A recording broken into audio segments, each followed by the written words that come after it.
The steering wheel felt cold under my hands, even though the heater had been on for miles. Maybe it was just me.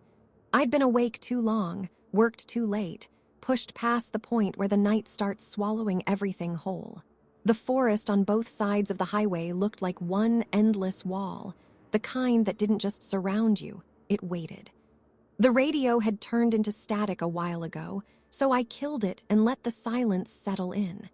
It wasn't comforting. It felt like the car was floating, held up only by the hum of the engine and the thin ribbon of road illuminated by my headlights. My eyes stung, but I kept them fixed forward. No turns for miles. Nothing to think about except getting home. My GPS glowed quietly beside me, its blue arrow stuck on a perfectly straight route. Simple, familiar. I'd taken this highway a dozen times. It never demanded anything from me, just time and attention. Then a sign blinked into view ahead, and I frowned. RINGO Fuel. A rundown little station with a tired neon lamp flickering over empty pumps. Closed, dark, the kind of place that always looks abandoned even when it isn't. I passed it without slowing. I checked the time. Maybe 10 minutes since I left the city. My coffee was cold enough to sting my teeth when I took a sip. Everything felt heavy, like the night was pressing down on the roof of the car. The GPS blinked. Once. Twice. Then the entire map refreshed, sliding across the screen like someone grabbed it and shoved it sideways. What the hell? The route settled again, perfectly straight, but the label on the road stabbed at my attention. Approaching RINGO Fuel. Distance, the exact same as before. I leaned forward, tapping the screen. No change, no alternate path. No indication I'd turned around. I hadn't even touched the wheel. But when I lifted my eyes, my breath caught. There it was again. That same weak neon glow on the horizon. That same lonely little gas station waiting for me at the edge of the dark. And the worst part, deep down, I knew I hadn't made any wrong turn at all. I tried to convince myself the GPS had glitched. Phones freeze all the time. Maps reset. Signals bounce off trees. There were 100 reasonable explanations, and I clung to every single one as I drove back toward that familiar flicker of neon. But the second time I passed RINGO Fuel, something felt wrong in a way that didn't fit any explanation. The lamp above the office wasn't just flickering, it pulsed, like it was responding to my headlights. The office door hung slightly open, not wide, just a few inches, as if someone had slipped inside moments before I arrived. I told myself I hadn't noticed those details the first time. I was tired, distracted. But as I drove past, the air inside the car felt heavier, pressed down on my chest like a slow-moving hand. I checked the GPS again. Still a straight road. Still no turns. But the distance indicator kept resetting, jumping from half a mile back to 1.4, then settling again like nothing had happened. My fingers tapped the steering wheel nervously. "Stay awake, Myra. You're just tired."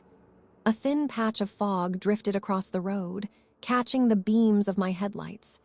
It didn't scatter the light, it bent it, pulling it sideways for a split second before releasing it, like the air itself was sliding out of place. The longer I looked at the road, the more wrong it felt. The street lamps were spaced exactly the same distance apart. Their light had the same soft halo, the same faint buzzing hum, the same pattern of insect smudges on the glass casings. That wasn't normal. Nothing in the real world repeated itself like that. I tried to shake it off. I forced my gaze forward. I focused on the broken line dividing the lanes, except it didn't look broken anymore. The paint was too clean, too bright, like it had been repainted recently, or replaced entirely. I swallowed hard. My heart was pounding faster than it should. Another flicker of neon appeared through the trees. The same glow, the same shape, the same tired little station waiting for me again. This time, before I even reached it, one of its lamps went out, exactly in the moment I looked at it. Not before, not after, right when my eyes found it, like something was watching me watch it. The GPS chimed softly beside me. Continue straight for half a mile. Half a mile, again. I pressed harder on the gas, even though a part of me already knew I wasn't escaping anything. I was being guided, moved, put back on a road that wanted me exactly where I was. By the time I saw the gas station for the third time, I wasn't even pretending this was a GPS issue anymore. I felt it in my bones. Whatever was happening wasn't digital. It wasn't mechanical. It was deliberate. The station looked older now, not abandoned, aged, like someone had rolled time backward just for this one spot. The paint on the walls had peeled into long, curling strips. One of the pumps tilted slightly to the side, like a leg had sunk into softer ground. The neon sign didn't flicker anymore. It buzzed with a low, sickly hum, too bright and too cold. I slowed down without meaning to. My hands had gone numb. Okay, think, I whispered, though thinking felt like trying to hold water in my fists. The forest around me looked the same as before, but the sameness itself was wrong, trees standing at identical angles, branches drooping in the same shapes, like a background printed and laid out again and again.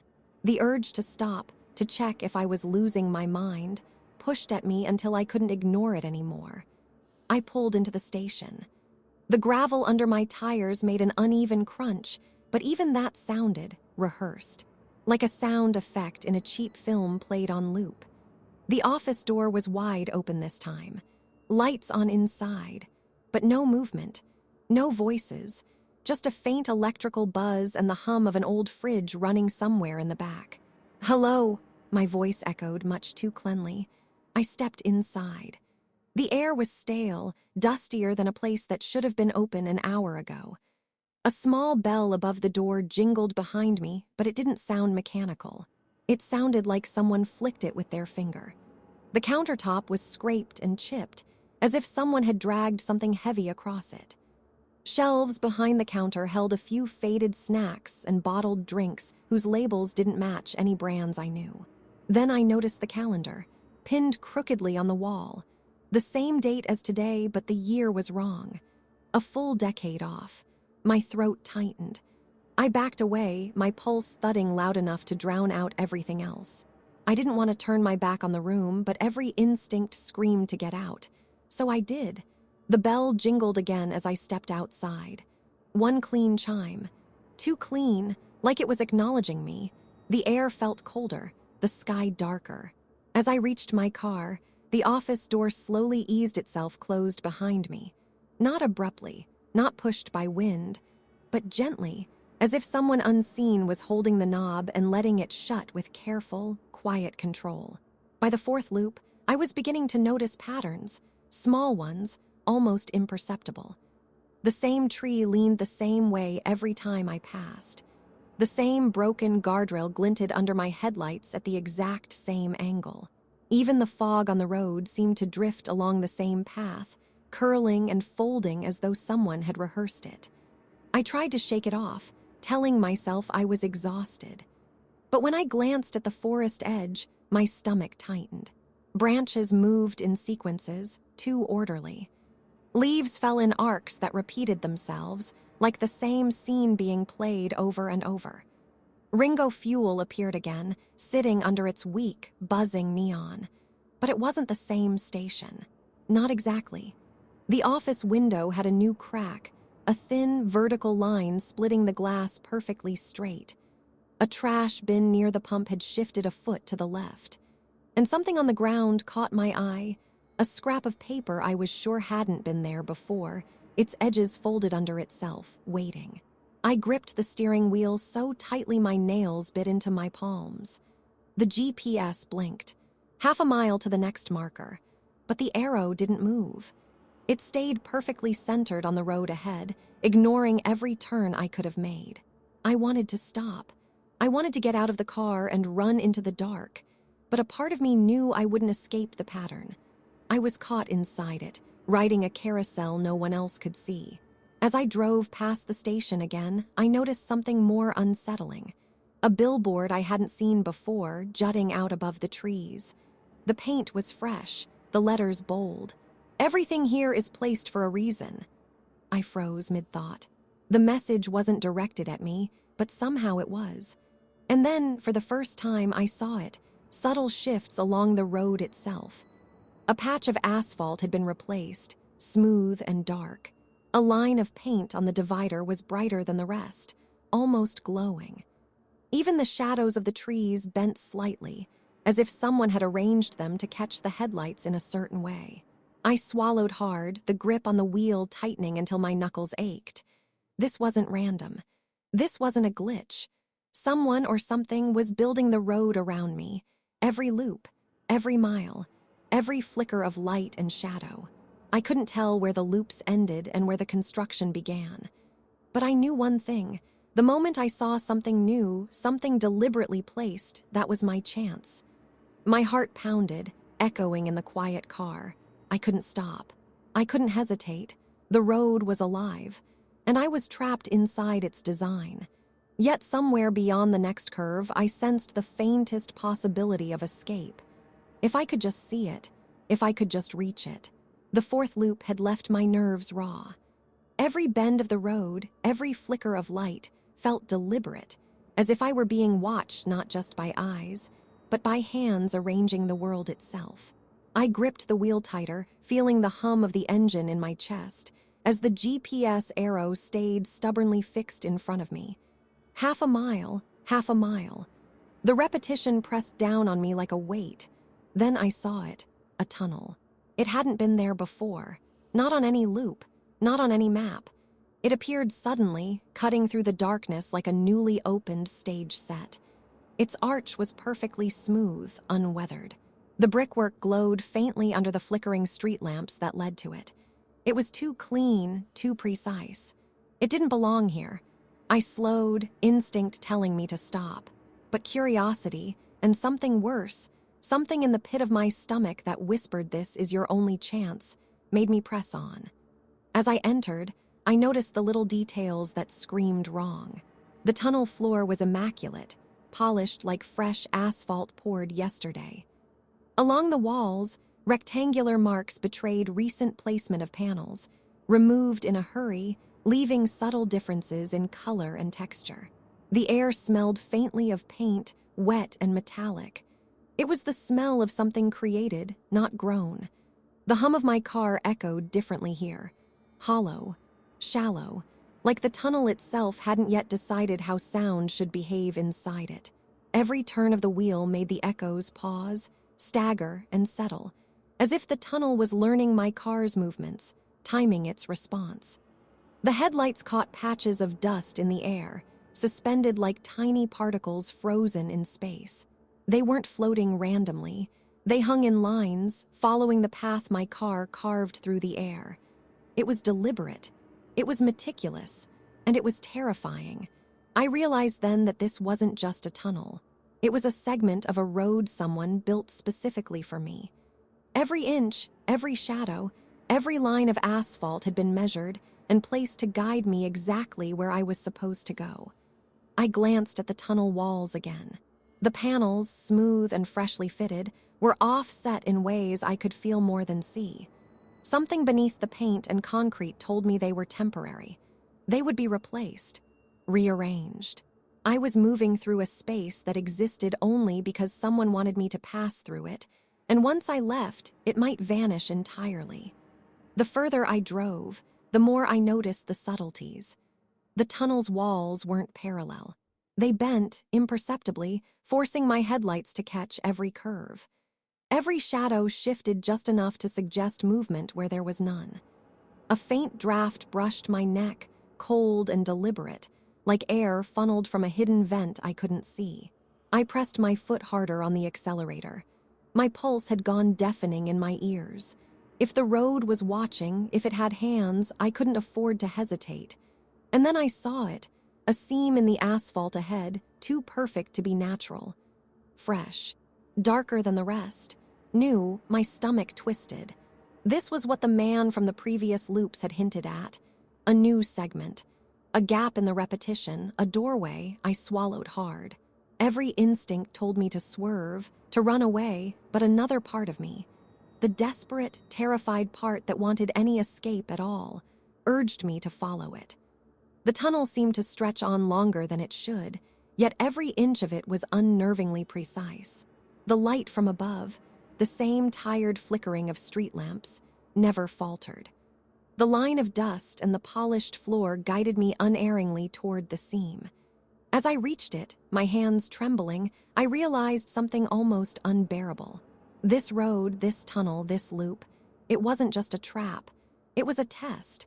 And only by noticing the new, the placed, the intentional could I find my chance to break free. My heartbeat thundered. The tunnel yawned ahead, cold and silent, waiting. And I drove straight into it.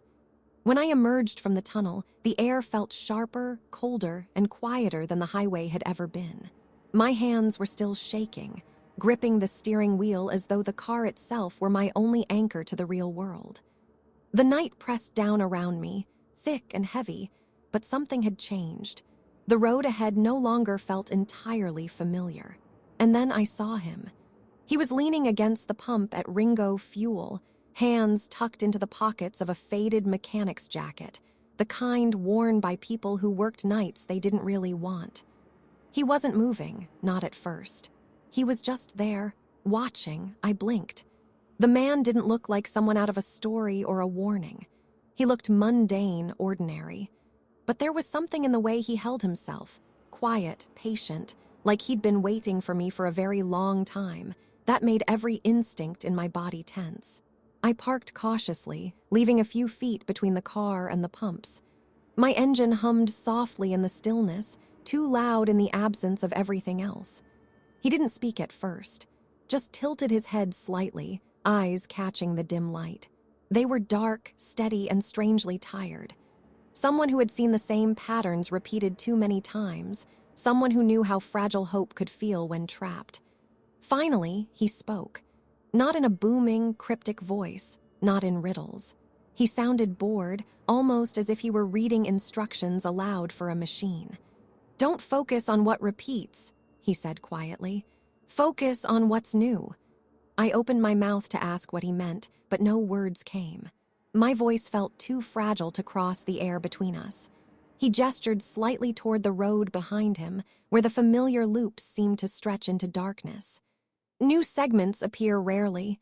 They're deliberate. Watch for them." I swallowed.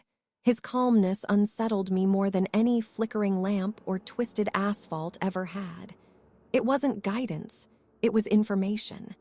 He wasn't offering reassurance. He wasn't telling me I would make it out. He was just observing, quietly, letting me understand without telling me outright. I realized then that he wasn't my ally. He wasn't a threat, either. He existed in the same system as the road, another component I hadn't accounted for. He had probably walked this loop hundreds of times in silence. He had seen the road form dissolve, reshape itself around people like me. My heart thudded. Why are you here?" I managed to whisper. He shrugged lightly, the faintest movement, almost dismissive. "Because someone has to notice, because someone has to record it. Otherwise, they lose the pattern." I felt a chill crawl up my spine. The pattern. That phrase settled over me like ice. This was never random. This wasn't a glitch. The loops, the tunnels, the repeated station, they were all designed. I tried to process it. "And the new segment, is that my way out?" He tilted his head again, not confirming, not denying. Just gave a faint nod toward the road ahead, toward a stretch of asphalt darker and smoother than the rest. "Fresh. Maybe. Maybe not," he said. His voice was quiet, flat, carrying the weight of someone who had stopped hoping and started observing. "You'll know it when you see it." The wind rustled through the empty trees. Somewhere inside me, I wanted to run, to turn back. But I knew it wouldn't help. Every loop had proven that. I took a deep breath, gripping the wheels so hard my knuckles hurt. My pulse raced. The road ahead held a new segment. Something deliberate, something placed for me. My only chance. The man didn't move as I started the engine again. He didn't follow, didn't wave goodbye, didn't warn me. He was already fading into the shadows of the station, like he'd never been more than a quiet observer waiting for the right moment to speak. I glanced at him once more. His eyes caught mine, holding steady, but there was no warmth, no promise, just understanding.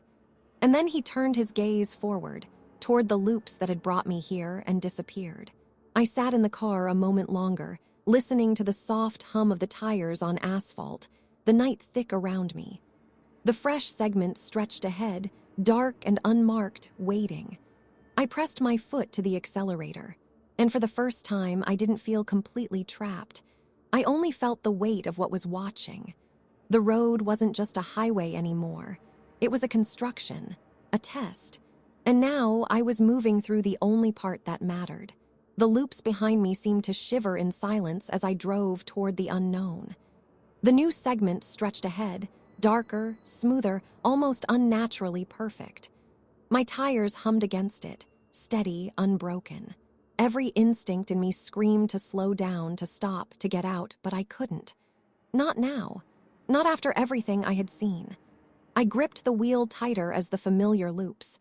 The repeated trees, the same lamps, the crooked guardrails, faded behind me.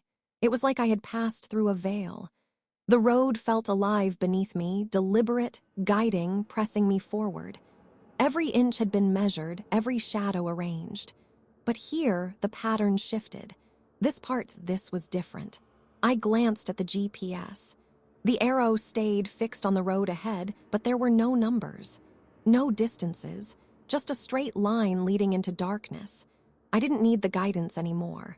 I could feel the road itself, the way it had been built for me, the subtle cues, the slope, the light, the lines of dust suspended in the air. And then I saw him, the man from the station, not ahead of me, not behind, but in the rearview mirror, sitting silently on the back seat. My heart slammed against my ribs, my breath caught in my throat. I hadn't let him in. I had locked the doors, yet there he was, calm, still, watching. I wanted to scream. I wanted to stop the car and throw the doors open, but the road, it wouldn't let me. It felt alive, like it had prepared this moment, and anything else would break the flow. He didn't speak. He never did. But his eyes held a weight I could almost feel pressing down on me, heavy and cold. Observant. Endless. Knowing more than I could ever understand. Ahead, the segment of fresh asphalt ended suddenly. No streetlights, no lines, no markers. Just black road stretching like a void. And I knew this was it. The exit. My chance to leave the loops, to step beyond the repetition. I pressed the accelerator. The tires gripped the road perfectly. The tunnel of darkness swallowed me, but it didn't feel like danger. It felt like choice. Like I was stepping into something not made for the eyes of anyone else. The world around me shifted, subtly at first. The edges of the trees blurred. The forest became a static wall. The hum of the engine sounded different, flattened, metallic, as if echoing from a space too large to comprehend. I glanced at the rearview mirror. The man was still there, watching, waiting, not guiding, not judging, just observing the final part of the road he had helped construct. And then the air changed. Light returned, not sunlight, not any glow I could name, but a diffuse, steady illumination that didn't cast shadows. The road ahead seemed to fold upward, stretching infinitely, like the asphalt itself had become a doorway. My chest tightened. I wanted to look away, but I couldn't. My hands were glued to the wheel, my pulse hammered. And then, as I reached the edge of the black asphalt, everything went white. Not a flash, not a light, just silence.